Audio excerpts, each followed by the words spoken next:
Hey guys, Pedro here to tell you about the latest from Baroness, Stone, out September 15th on apreacts and Hymns.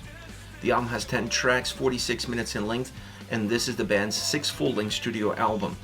They are an American rock metal band. As far as the design goes, this album offers a great sense of purpose and a great sense of direction. It's not always clear for the listener what that purpose and direction is, but it's there. You feel like the album is taking you somewhere. Sometimes you have to take some shortcuts. Sometimes you take some scenic routes. It's not a linear record from start to finish, but the journey itself always has that goal in mind, and it finds a way of making you part of that goal and part of that journey itself, which adds to the playability and definitely adds to the fluidity and engagement of the album as a whole, taking the most out of each and every single song, offering individual journeys within those songs, but then allowing you to be able to connect those journeys into a much broader picture. As far as the sound is concerned, this album has a lot of diversity. It's a very diverse sounding album from beginning to end. You don't find patterns within the sound experience. You don't find any patterns within the song constructions. It's a very individualistic record that connects that individuality and allows that individuality of the songs to become the balance of the collective. Now, the sound on this album has the beauty of being very warm, regardless if the song is a little bit more stripped down, depending more on acoustic guitars, depending if the song is a little bit more atmospheric, if it's a little bit more driven, if it's a little bit heavier, a little bit more proggy, a little bit more psychedelic. All of those are elements of the tracks, but they all have the same commonality, which is giving the songs incredible depth, not necessarily width, but incredible depth, and definitely making the experience one that's very warm, that's very organic, comes across very organic from that standpoint. This allows to ease the experience. This allows to ease the differences between the tracks. And one of the main elements of that warmth, outside of the vocals, because the vocals are definitely a cornerstone of that experience, is definitely the bass sound. The bass sound on this album is predominantly strong. It comes across clear. It comes across impactful, but not jarring. A lot of the times on the mix, when you hear bass coming through, you feel like the bass is right next to your ear. And having it that impactful and that close to the listener allows the song to almost feel like it's going through constant bumps. It's not the case here. The bass is impactful, but it's diluted out throughout the overall footprint of the song, giving warmth to the track, giving a sense of depth to the track, and having an incredible impact on how dense but smooth the experience is. The guitars, on the other hand, are pretty much the ones that create the shapes. From the acoustic side to the more fuzzier side, the guitar sound on this record is where the diversity goes. Where the guitars go, the album goes. It's a guitar-centric record, but it doesn't allow the guitars to be always the main focus. They are perhaps the main ingredient, but they take turns, and even within the guitar overall sound itself, they play with a lot of different pieces in order for the album to not feel one-sided in terms of the sonic experience. But the guitar impact is felt across each and every single song. A lot of the atmosphere starts with that, perhaps a little bit compensated by the synths. In some certain tracks, the synths definitely help the guitar sound become more predominant, become a little bit more visible, and that has an impact in the atmosphere for sure. But in the background, as the starting point, you're always going to find the guitar sound. I honestly feel like it's a very important element of the soundscape of this record. It also feels very natural. It feels very organic. It doesn't feel overly produced. It adds to the warmth of sound because it has this raw nature to it. And that is something that this album is definitely going to stay with. That's definitely one of the fingerprints of the overall experience of this record, that raw nature of how everything comes together. Now, as far as the drums are concerned, I honestly like the fact that they balance out the experience really well. They really connect perhaps the two edges of where the bass is at the bottom end and where the guitars are more often than not at the top end. The drums are kind of working as the glue that holds it all together, adding to the shape of the song more so than anything else. I didn't feel like the drums were giving extra density to the tracks or making them thicker. They were just giving them a better format all around. It's sometimes on an album like this, it's very hard to define where the song starts and where the song ends, because the sound travels so well, and as a listener you actually feel like the sound is traveling around you and it's encompassing you.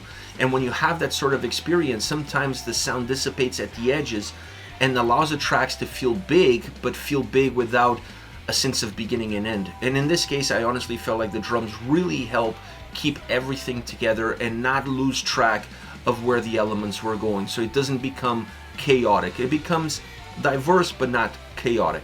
Vocally, the cornerstone of that warmth. The vocals on this record are outstanding. There's no better word to describe it. From the choirs to the backing vocals to the layers, all of this adds incredible richness to the experience.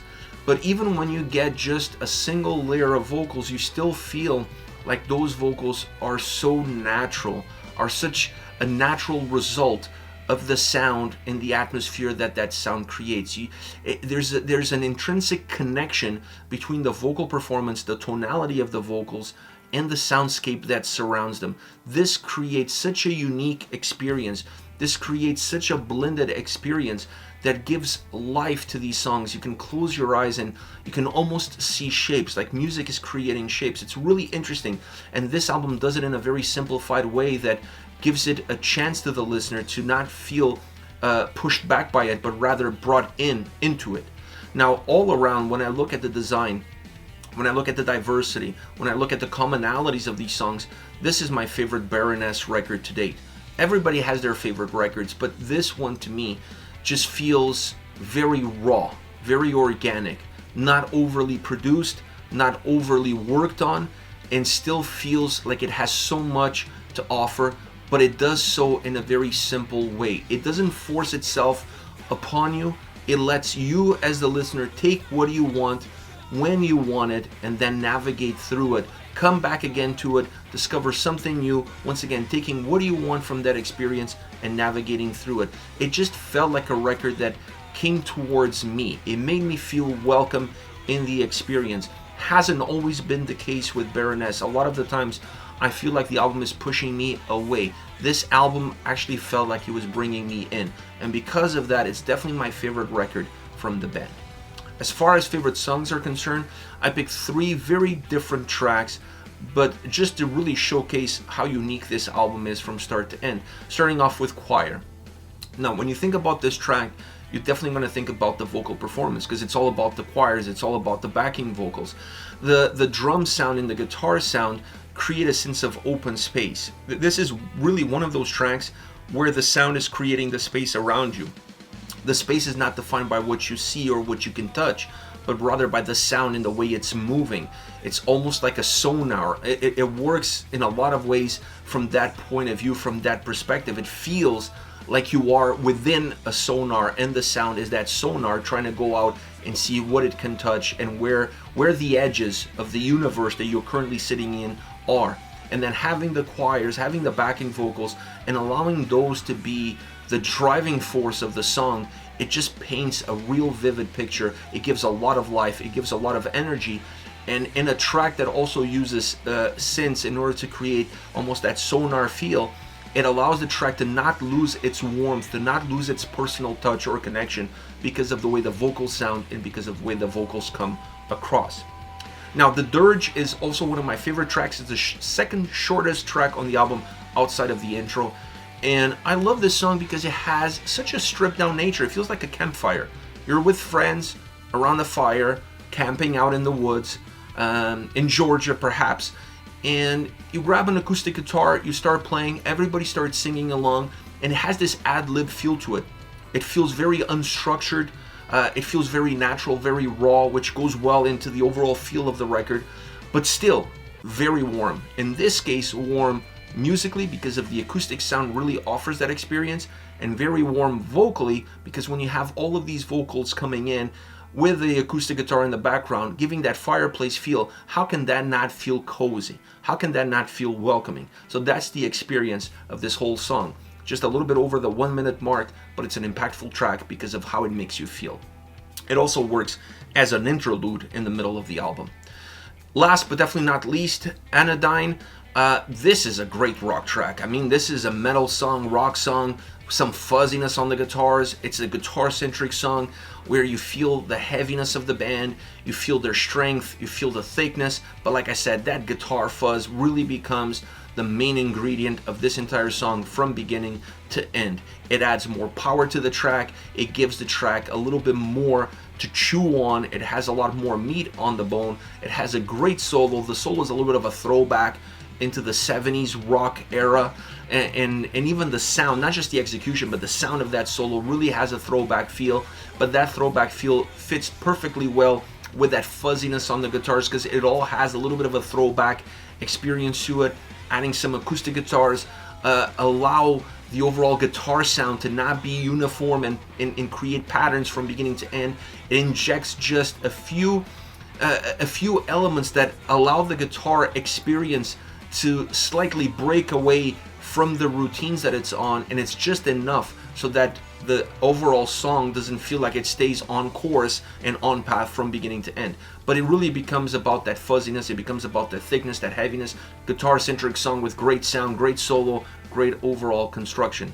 This is it, Baroness with Stone, out September 15th. Let me know your thoughts on the band, on the singles. Use the comment section below. I'll be reading those, getting back to you. Take care, guys.